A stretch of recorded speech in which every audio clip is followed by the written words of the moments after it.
Hi Hollywood Lifers, it's Bonnie and Chloe, and we're here today to talk to celebrity divorce attorney Paul Katsandonis, and we want to talk to him about Kim Kardashian and Kris Humphries because there have been so many rumors that this 2-month-old marriage is already on the rocks. Can you be married for 2 months and supposedly have consummated the marriage and still get an annulment? The duration of the marriage is not necessarily the factor here. It's whether or not there's been some sort of mistake, some sort of fraud that induced one of the parties to enter into that marriage. So you're saying that Kim could walk in and just annul the marriage, and does that mean it just never happened? She can just pretend that she just never got married? Pretty much that's the end result. It's like it never happened. We believe she did get divorced already. So what other grounds could you use to get an annulment? One would be if one of the parties was already married, the person that you married was already married before. If there's been incest, for instance, it would be another grounds for an annulment.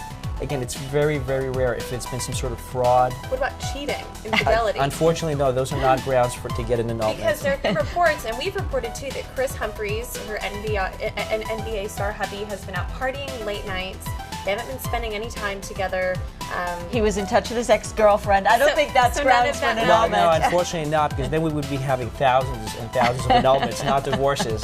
So if you were to explain to all of our Hollywood Life readers out there, what is the difference between a divorce and an annulment? A divorce is when you have a legal marriage. You have a marriage that's been made in public. It's statutorily okay.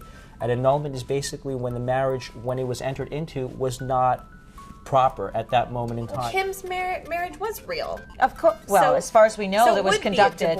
That would be a divorce then, yes. Okay, and she supposedly has a rock-solid prenup, and the fact that she didn't take his last name, does that help her in any of this? No, I mean, the fact that somebody doesn't take somebody's last name, it doesn't necessarily mean anything.